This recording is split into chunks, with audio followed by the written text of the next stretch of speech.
This is the Shark Tank, where hopeful entrepreneurs get a once-in-a-lifetime chance to pitch the sharks in hopes of getting an investment to start, grow, or save their businesses. We rent digital books for $5 a day. Are you nuts? I've spent zero marketing dollars. You're just a marketing machine. The entrepreneurs must convince a shark to invest the full amount they're asking for, or they'll walk away with nothing. You're saying it's worth $1 million? Absolutely. How many have you sold? 450. You're an inventor, not an entrepreneur. You will have no hair. You'll both look like me when this is over. If the sharks hear a great idea, You have a great business. they're ready to invest using their own money, and they're willing to fight each other for a piece of the action. I want 70%. 70%? What's wrong with you? I have a guy. I'm not going to give you all the verbal diarrhea you just heard. Cut that crap out. Now I got a little serious here. Kevin, come on, work with me here, Kevin. Listen, I'm Mr. Wonderful. I know everything. Who are the sharks? They're self-made millionaire and billionaire investors who are entrepreneurs themselves. Kevin O'Leary is a venture capitalist who turned a $10,000 loan into a software business worth $4.2 billion. Barbara Corcoran went from waiting tables in Manhattan to building the city's preeminent real estate empire. Gaming John is a fashion and branding expert who grew his homemade clothing line into the globally recognized fashion brand FUBU, with over $6 billion in retail sales to date. Robert Herjavec, the son of an immigrant factory worker, is now a technology mogul who sold his first internet companies for over $350 million. And Mark Cuban, notorious billionaire entrepreneur, tech guru, and the outspoken owner of the NBA's Dallas Mavericks.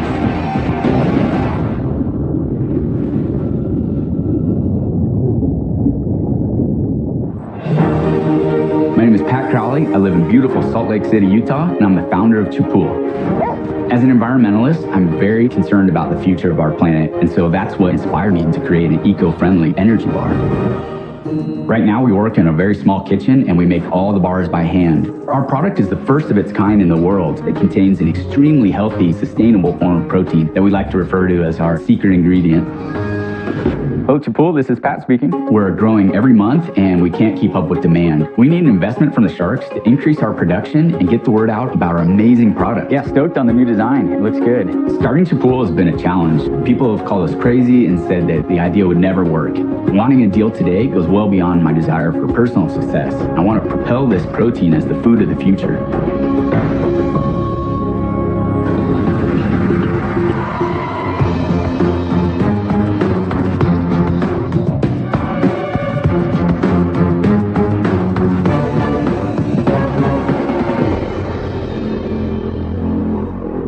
My name is Pat Crowley from Salt Lake City, Utah. My company is Chapul, and I'm asking $50,000 in exchange for 5% equity in our company. At Chapul, we're changing the way people think about food, and we do it with an energy bar. But what separates us from the thousands of competitors isn't the delicious medjool dates or the organic dark chocolate. No, it's our sustainable, eco-friendly form of protein that goes into every single bar. I'll show you, but first a joke. Why are frogs so happy? Why? Why? Because they eat what bugs them. And now so can you with Chapul cricket bars. Oh, you gotta be kidding. Crickets are an extremely sustainable form of protein.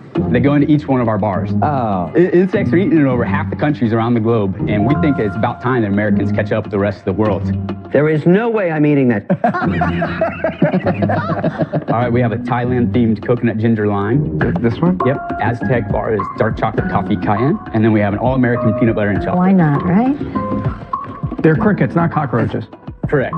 We actually make a flour out of the crickets, so you won't see any legs or antennae. You first. Must we eat it? Sure. You're obviously jumping at the opportunity here to get on board with a growing global business. So who wants to join Chapul and help us to feed the revolution? You realize that there's a huge barrier Absolutely. around this product. Absolutely. Some very large percentage of consumers are going to be revolted because in our North American society, they don't eat insects. I'm not saying it's good or bad, they just don't. I agree. So what I'm trying to determine, because I'm trying to be pragmatic, I'm happy to invest in it if I can make money. Sure. So we modeled our energy bar after the sushi industry. 30 years ago, eating raw fish was completely repulsive to Americans. And until a man by the name of Ichiro Mishita craftily developed the California roll. And it was a gentle introduction. And so that's what we're doing with our energy. That took 20 years. Talk about sales. Okay, so to date, we have $50,000 in sales. And this year, we're averaging 33% increase month-over-month revenue. So over what period of time did you sell 50,000? That's in just under a year. Where are you in retail? Natural food stores, bike shops, rock climbing gyms, CrossFit gyms. You're saying it's worth $1 million? Absolutely. But why can't I just get my own crickets and make my own bars? We've spent a lot of time developing the supply chain and working with the FDA, and we're the only ones right now with an insect-based nutritional product on the market. Only one that can sell cricket bars? We're the only ones doing it. The one bar, what do you sell it for? $2.99. And to make it? It costs about $1. Where do you get your crickets? Do you grow them yourself? You catch them? We work with a cricket ranch, actually. They have little lassos, little cricket brands. Where is their cricket ranch? We've been raising crickets in the United States for over 100 years. It was based on Why? fishing bait, then it was reptile feed, and now that was one of the reasons we chose crickets, is because the infrastructure is already in place to grow them at a large scale. Are cricket farms enclosed? They are, and that's one of the environmental benefits, is that you can grow them in a warehouse, and it's significantly fewer acres to grow more protein. I'm interested in how they meet their end. You put them in a blender and they stay to the side so they fall down and get fried? What happens? We freeze them. That's about the best way to go. So actually their natural metabolism just slows down. Pat, what does this replace? Like, do I eat this and it's half the size of a normal bar? A bar with other all-natural and organic ingredients would have half the protein that does. So you grind your crickets up into flour. Our name chapul is actually an Aztec word for cricket, because they would do the same thing. They would gather crickets, blend them up into a flour, and make a protein-dense bread. Look, I gotta tell you, I'm a pretty brave guy, but snakes, bugs freak me right out. So there's no way I'm eating this stuff. Thank you. I'm out. Let's talk about the crickets, because you didn't tell the whole cricket story. The truth about crickets are that they are considered a very important insect in many countries around the world. Absolutely. They're considered lucky. Absolutely. For example, in China, people think it's incredibly unlucky to kill one, even accidentally. How do you know that? Listen, I'm Mr. Wonderful. I know everything. It's considered really bad karma to kill them, let alone freeze them. You got a whole bunch of crickets right here. They're not chirping because they sense danger. That's what they sense. I agree. They know they're going to die a horrible death with you. I just think in this case, those crickets are telling me to stay out of this deal. I'm out. I have to hand it to you. I ate that and it tastes great. I can't tell the difference, and I'm relieved to find out that that crunch that's on my tongue are not the legs of the crickets and all that kind of creepy stuff. I think it's going to be a heck of a long journey to convince people that they're going to love to bite into something with crickets in it. I just think it is. And whenever there's a long journey in a business, it means it costs you more money to get there. I'm out. We've been very concerted in our growth right now. We've been intentionally trying to fly under the radar to some degree, unsuccessfully. We've been in national and international publications because of this. I can't wrap my head around this. I spend most of my life trying to get away from bugs. Not even. So I'm sorry, I'm out. All right, let's do this, Mark. Let's do this. Okay, Jiminy. With the work you've done to create cricket flour, you're basically saying there's no competition at all?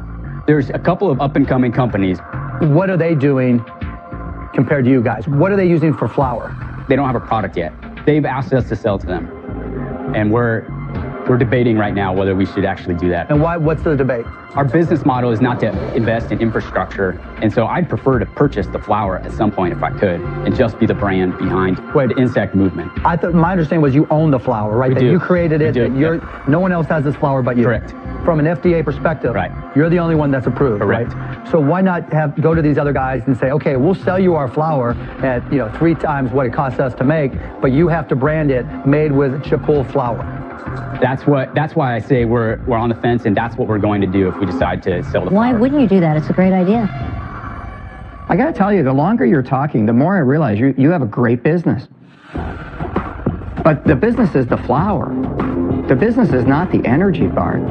Come on back in.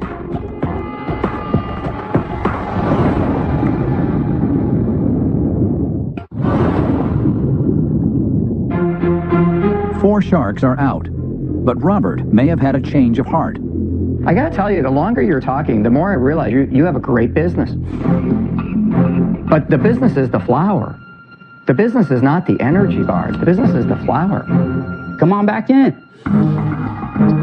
We do have a lot of people saying, when are you going to sell the flour? When are you going to sell the flour? Right. One reason I've held off on doing that is that My passion is the sustainability of our food systems. I love the fact that you're exclusive. You have no competition. I mean, yeah, it's great. I'd like to be able to help you, but it's not worth my time for 5%.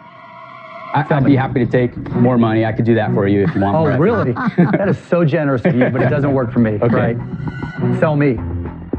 Yeah, okay, so we're projecting $150,000 in sales. We're past that. Okay. Right? We're negotiating. Like I'm saying, we are at the brink. We're on the whole. We're negotiating. He's past all that. We're negotiating. Now it's numbers. We're negotiating numbers. All right, you want me to come back with another offer? Yeah. You got to make it cricket sweet for him. Make me an offer. All right, so I know what it takes to lead a team, and I need to maintain complete ownership. So I need to maintain 51% to lead the team that I have. Okay, so you have other investors? Not investors, but employees, the founders. That have equity? That have it. Okay, I have 80%. You have 80%? I have 80%. Right. So let's do 10%. Make me an offer. This is going to be a $100 million business in the next 5 years. Then you luck it all, you might show a profit before you're dead. 15% I could do, Mark. Are you nuts? Pat, I'll give you the $50,000 for 20%. Oh, somebody jump back in.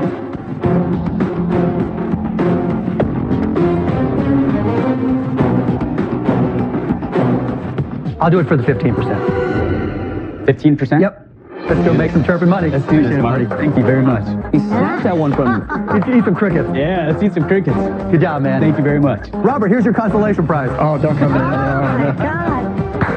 I definitely gave away more equity than I wanted, but now that Mark is one of our partners, we can't be more excited to just take this to the next level and really feed the revolution. You cost me 5%. I'm not going to let you live that down. I'm going to get that back. You're trying to get 20 out of them? Yeah. Yeah, but Robert ruined that for you. Oh, they're so ugly.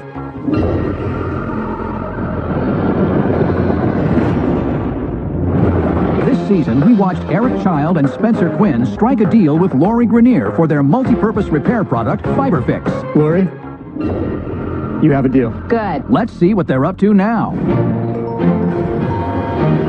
Prior to Shark Tank, we'd only done about $300,000 in sales, but since Shark Tank, in only 3 months, we've done almost $6 million in sales nationwide. Look at that, 10,000 units. One of the reasons we decided to partner with Lori is because we knew she brought a ton of expertise in home shopping. Here we go, look at this. That was FiberFix. Unbelievably strong, this stuff. The day after Shark Tank aired, we were able to get into one of the most coveted positions on QVC. We have now taken orders for over 10,000 kits.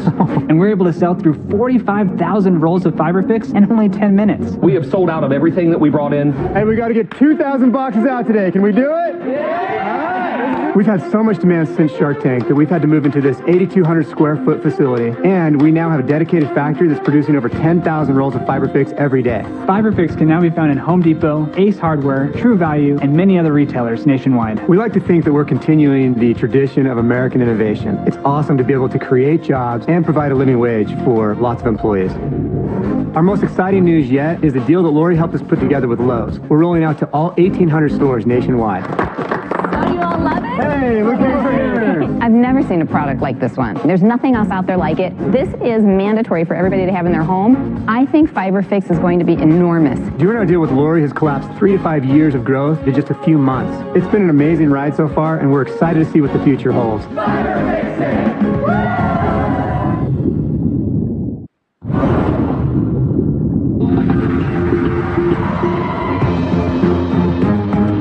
Next up is a product that solves an alarming security issue every homeowner should know about.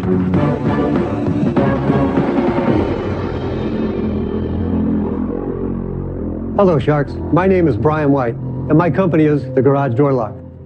And I'm here seeking $275,000 for 30% equity in my company. There. It just happened. There's a home invasion every 15 seconds in this country. So think about it. What's the biggest door in your house? And what's the only door you never lock? The garage door.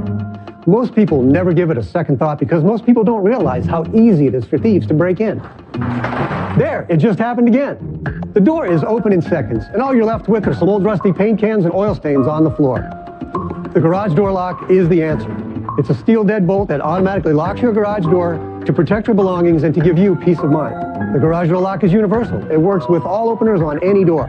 We lock every other door in our home. Why? Leave the largest one unlocked. So come on, Sharks, let's close the deal and lock this thing up. Brian, my garage door's locked all the time. No, your garage door's not locked all the time. That's a facade.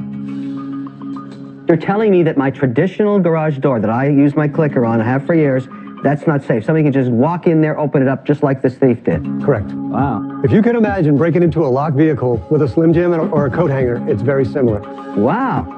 You know that guy from the hood that I'm always talking about? Yep, that's, there he is. Hey, that's him right there. Okay, So how does your product work, Brian? How do we solve this horrific problem that is all over America? Stop the madness. No, stop the madness. The way it works is when you push your remote that comes with the lock kit, the lock will unlock. Then you would close it and it would lock automatically. So hang on, is this an add-on that I put on to my existing garage door? Yes, you don't need to replace. But why isn't the manufacturer that sold me the door in the first place just do the same thing? Why are they selling me a crappy garage door? They're all made the same way. Do you install it yourself? It's a do-it-yourself product. It comes with all the hardware needed and the instructions to do it. And how long does it take to install? For me, about 45 minutes, but it would take somebody that's never done one before, probably about a couple hours. And what do you sell it for? We're selling them now for $249.95. How many have you sold? Total to date, 450 for about $112,000. And where are you selling them at? Just online. I've spent zero marketing dollars. I've just put up the website. How are people finding you? Usually after they get broken in. Brian, here's the biggest problem with your product.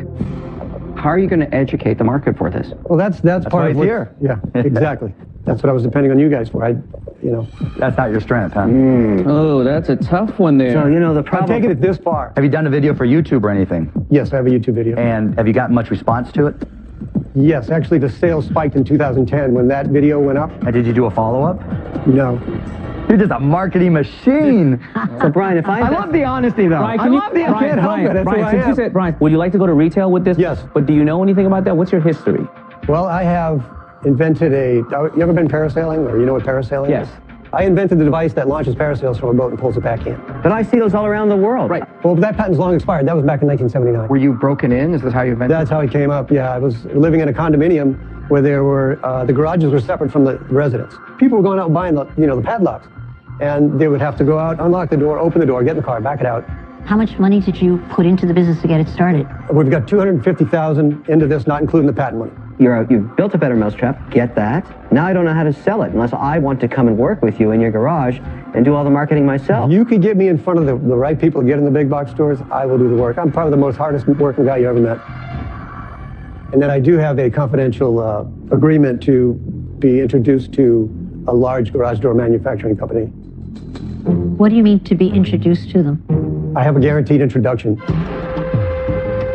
Huh? That's one we've never heard of. Yeah, I've never heard that. What does that mean? That means the person I'm working with is very good friends with the owner of a major garage door manufacturer. You got to be careful with stuff like that. Anybody who's charging you for introduction or stuff like that is usually a crook. Yeah, so you got to be careful with that.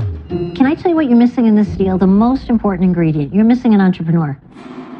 I'm sure you are probably the nicest person we've ever met, period. Thank you. However... But still she'll insult you. However, I can't even imagine you walking into a big box store. I can't imagine you tracking down billing, getting paid, even if you had the sale. You're an inventor, not an entrepreneur. I don't think you're going to have an easy time at all getting people to invest until you have a great sales front, linked with your arm, standing right there with you. That's what I was hoping to get here. Okay, well, until you get that, I'm out. Well, it didn't take me long for you to demonstrate how easy and shock you into seeing how Terrific product, valuable no the doubt. product is. So I don't know that it's that hard to do. The business is worthless until the product is sold. Brian, I'm not going to give you all the verbal diarrhea you just heard from That's Barbara. not... Cut that crap out. I'm just going to say that Little this respect opportunity, here. having said all that, I got to get a door lock. There's no question about it. So I'll probably go online and buy one from you because you've scared the pants off me. Yeah, me too. But the opportunity is not evident to me on how I give you $275,000 and how I make a lot back because you're missing so much. I'm out. I'm sorry to hear that. Thank you. I just know that there's a huge market. There's a $1.3 billion spent on steel garage Brian, I don't doors. think anybody's contesting that there's a huge market there. But you don't have the infrastructure in place for salesperson, and that changes the economics, and you're looking for us to do it. I'm not in a position to do that. And so for those reasons, I'm out. Thank you, Mark.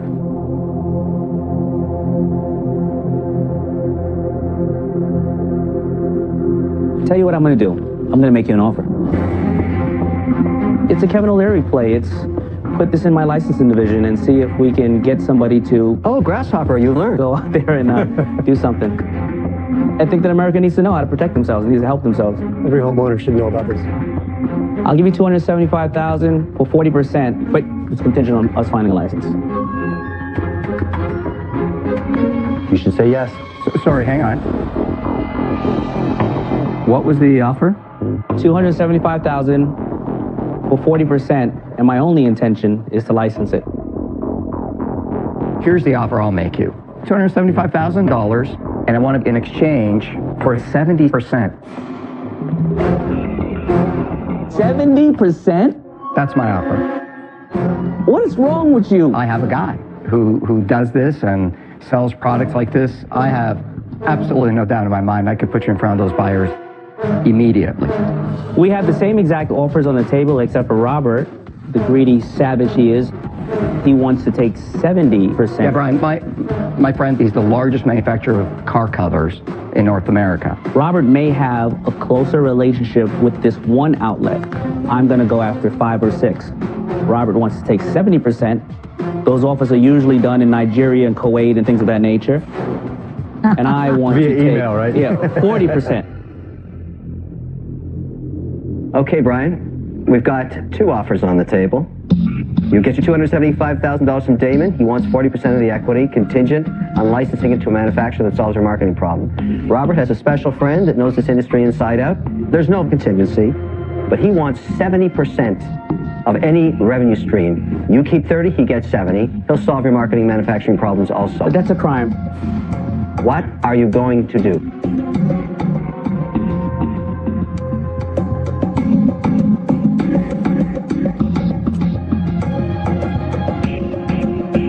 David, would you counter at 35%?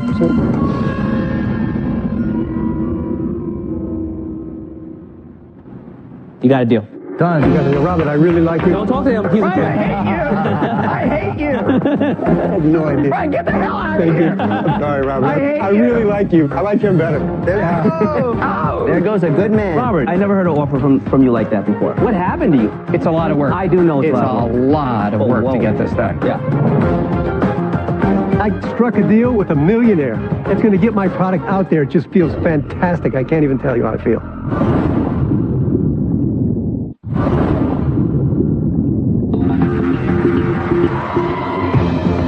Next into the tank is a quick fix to a daily problem.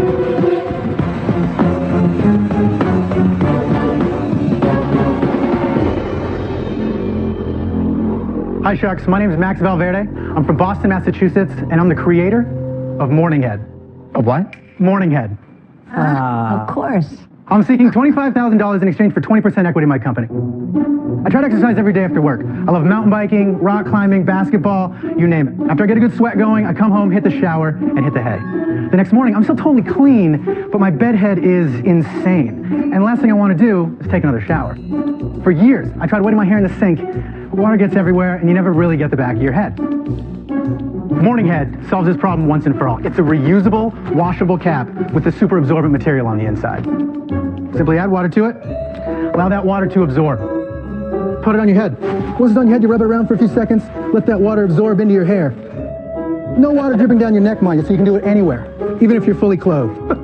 And seconds later, your hair's completely wet. No mess, that head's gone. You can then style your hair as you normally would, as if you just toweled off after a shower. Max, what do you think the chances are I'm going to invest in that? Damon, Kevin, you guys are the lucky ones. No hair, no problem. But for the rest of us, basically anyone who's ever had bedhead without the need or the time for a shower has a real use for this product. Our internet popularity, coupled with your capital and expertise, ensures Morning Head is poised to catch a viral wave, create a paradigm shift in morning grooming, and in 12 months' time, one or more of you will be able to tell friends your best move of this year was getting Morning Head. Here we go. This is our first run. I designed all this. Thank you. Basically. This is a diaper you put on your head. Hey, It's a shower cap. I think It's that's a the diaper. challenge. right, but check this. We'd be lucky if we sold 10, 20, 100 of these things. We've sold 7,000 in over 42 countries. This is a real product. Now I got a little serious here. You sold 7,000 of them? Exactly. For how much? So right now we're selling for $7.99 on our website. Our cost is $1.19. We're going to get that closer to $1. The margin is sick. What were your total sales to date? Today, $36,000. How long have you been in business? 18 months. Why do you need the money? What's the $25,000 going to do for you? Here's why we need the money. If I can purchase in a slightly larger bracket, we'll be able to get the cost from $1.19 down closer to $1. And how do your customers find you? What I've done is I've made my own videos. We've had 165,000 views on our website. To me, that says for every 1,000 people who sees our video, sees our marketing message, we are getting 34 caps sold. You're not living off Morning Head, are you? What else do you do? So I'm a mechanical engineer. I have a list of inventions, list of stuff I want. What else you got? This sucks. Kevin, think back to after college when you had that big mop of hair. Yeah. You never wet your hair in the sink? You never... Yeah, I actually did, and I remember those days fondly. But I just can't see this as a big business, Max. This is basically a shower cap. It is, but we sold 7,000 units in over 42 countries. No, I get it, Max. It's just, it's a tchotchke. And you're a great sales guy, Yeah, and so I say you take some of the other ideas. What are your other ideas, Max? What's next? Mark, I learned long ago, about 5 years ago, I have pages of inventions. I was working on 5, 6 things at a time. I really needed to devote time to one thing at a time. And you've done a great job of this. This is an easy money product. It's good, it's a big hit, but it's not enormous and it's not going to go anywhere. You're not going to be, on the Forbes 400, the inventor of Morning Head, $6.7 billion net worth, right? Retail locations everywhere. I see what you're saying, but that's why I'm not coming in here for $1 million valuation. We're pricing based on our last quarter's run rate. Look, I get it. I love it. It's hysterical. If you told me you have 3 different follow-up products, I'd invest in a heartbeat. But you don't. For that reason, I'm out. Well, here's the thing, Mark, is that our users have been writing in asking for bulk orders. Users are asking... Bulk orders? Why would you sell them? Like Max. No, we are. We're selling. What please. for? Because they're disposable. They only last about 6 months. So people are writing in ordering... So they want 5 years worth of Morning Yes, Head? they do. And they're asking for a subscription-based program. A subscription-based program? $2 a month. $2 a month. Oh, Max, I have some good news for you. Don't laugh too hard at the guy. Let me speak up. May I speak up? So, Max, let me ask you something. No, I'm speaking. Pipe down, little man. We're speaking now, Damon, please. I'm sorry. I'm your perfect customer, honest to God, because I wash my hair every other day, and it's true. The second day, if you shower at night, your hair looks terrible. Right. But bad news for you is I discovered another solution. It's called a damp face cloth. I rub it around, and I have perfect hair. It's totally unnecessary. I'm out. Here's the thing, Barbara. You of anyone should know that a funny name and a gimmick can go a long way. No, this gimmick is not going to go too far. Max, I just don't see the vision for this product. I'm out. Max, it's not a scalable business for me. It's an item. I think you're going to make a good amount of money and have some fun with it, but I can't help you here. I'm out. Kevin, come on, work with me here, Kevin. You like this seed company, high growth potential. You'll get your $25,000 back, no problem. This qualifies as poo-poo on a stick. I'm out. I'm out. Good luck. Good luck, Mac. Thank you. Good, guys. Thank you very much. Let's try it out. Wait, there's merit in the product. All laughing aside, Morning Head is a serious business, and contrary to what the sharks are saying, Morning Head is going to be $1 million company.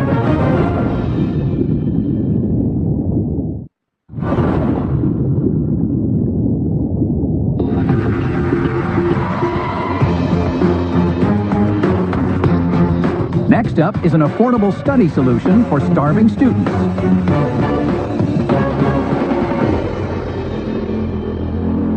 Hey Sharks, my name is Casey Gandam. And I'm Mike Shannon. We're from Chicago, Illinois, and our company is Packback Books. We're seeking $200,000 in exchange for 10% equity in our company. Sharks, let me ask you all a question. Do you remember what it was like to be a college student? Well, Shark, there's been a serious epidemic on the rise since your college days, and it's the cost of textbooks. Hey Mark, did you know that since the time when you hung up your Hoosier hat, textbook prices have risen 812%? In fact, the students are even dropping out of their courses in order to avoid the book costs. They are compromising their education, but that's not the worst that can happen. Take a look at this. When you buy textbooks from the bookstore, you end up broke. When you end up broke, you have to get a job cleaning windows on campus. When you clean windows on campus, you look in and see parts of your professor you wish you hadn't. When you see things you wish you hadn't, you fall off a 10-story building. When you fall off a 10-story building, you wind up in a full body cast and can't lug your expensive books to class. When you can't lug your expensive books to class, you sadly flunk out of college. And when you flunk out of college, you end up back in your mom's basement, eating cookies on the couch in a onesie. Don't end up eating cookies on the couch in a onesie. Use Packback Books. Clever. Packback Books is a website offering pay-per-use access to digital textbooks. A student simply logs in, selects the book they need, and bam, they have immediate, affordable access to their books.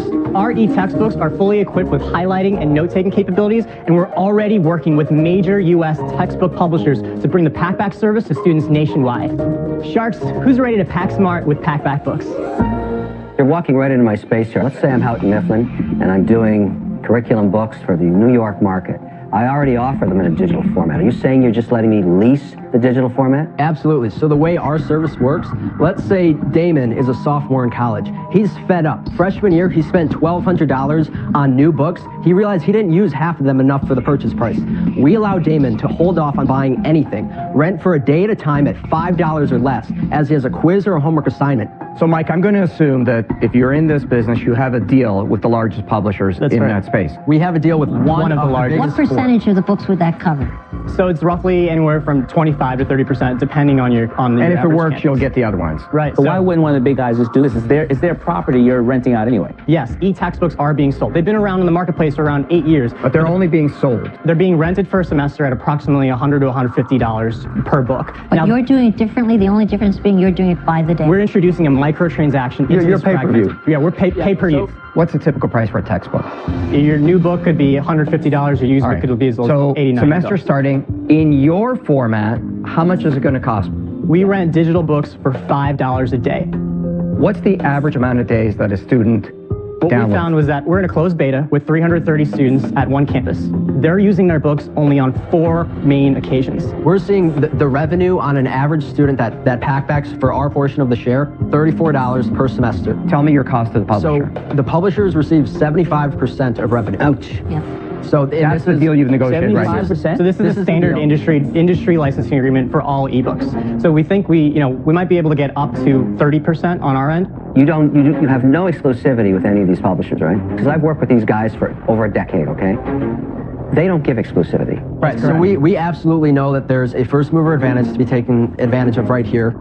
The major players in this space, they're all selling used books, but the textbook industry is an $8 billion industry. $6 billion of that are used books. Everyone's what's that buying got to do with book. your market? Because if an Amazon or a Chegg were to offer daily e-textbook rentals, they'd be directly cannibalizing their used books. They're in so much trouble because this used book market is such a disaster for their revenue. What percentage of the student population are actually renting their books versus buying them in the first place? The average student will spend about $500 a semester Okay, on so used now books. he's going to rent on a typical... The publisher didn't get a dime of that money. Okay, but he's now going to rent from you instead on a daily basis. Correct.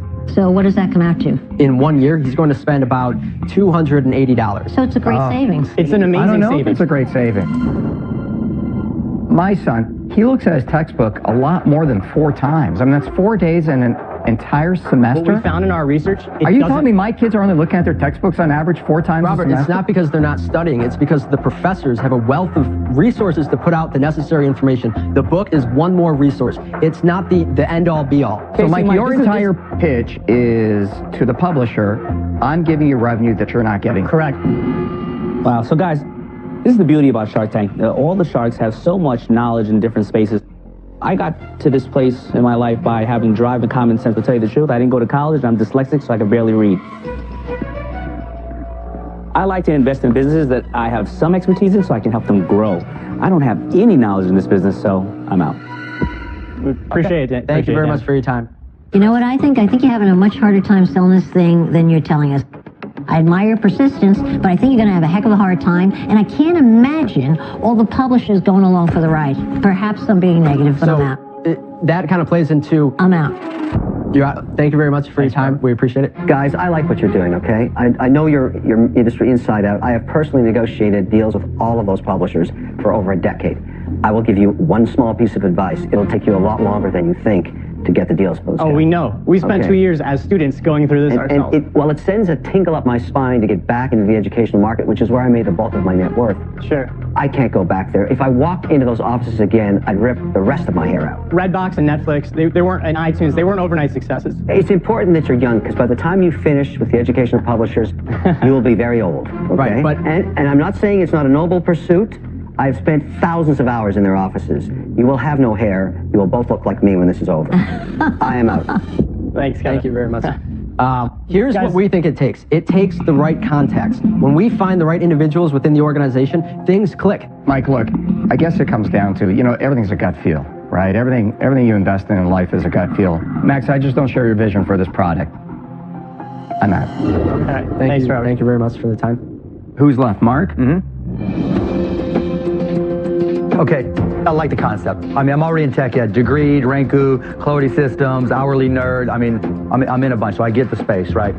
But 10% isn't enough. And I want you guys to come back to me and tell me what's the most equity I can get, how, and how much. Right.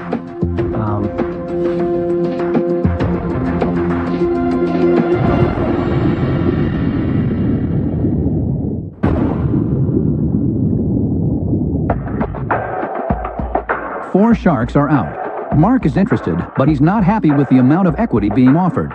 Okay, I like the concept, but 10% isn't enough. And I want you guys to come back to me and tell me what's the most equity I can get, how, and how much. Right.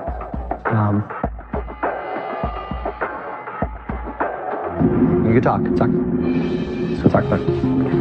What if we just ask him for more money? Ask him for more money and offer 15% for $300,000? But that's the same valuation. Yeah, it'd be the same. Look, if you look at it as pay-per-view for text, then the fact that it's textbooks now, that's just a start. The near term, negotiating those publisher agreements is going to take a long time. Yeah, I think they can get past that because they don't have to be completely dependent. Just pay-per-view. Yeah.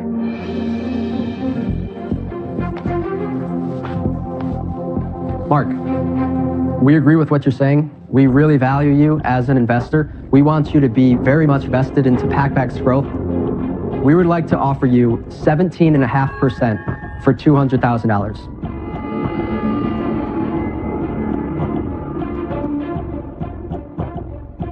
What about $250,000 for 20%? Would you be willing to do $200,000 for the 20%? What? Yes. No, that's not. No, that's not. We're thinking. No, sit down. No, he did it wrong. Yeah. Are you sure you want to be in the deal with these guys? Let's hit the rewind button. Yeah, so we would we'll accept your deal. We would like to accept your deal. $250,000. I'll catch you guys. $250,000 for 20%. There you go. Thank you very much. Appreciate it. Guys, it'll be fun. You guys wouldn't have been best friends anymore after that one. That's all right. Congratulations. Thank you guys. Thank you very much. What I actually meant to say was we were hoping to get $250,000 at the 17.5%. I'm a sharp kid. I can do math, but when you're in the tank, it's not that easy, right? Yeah, that was a code, Brad. Next time on Shark Tank. I'm seeking $258,000 for 3%. Oh, that's a problem. We did about $3 million retail. You did $3 million in sales? Correct. Wow. I'll offer you the $80,000. We really do think we can make that $5 million. What kind of greed is this? You're a gold digger. I've never heard anybody say that here in the Shark Tank. Sheer evil. Don't let the party hats fool you. They're savvy businesswomen. I'm taking you way more seriously now. I could put one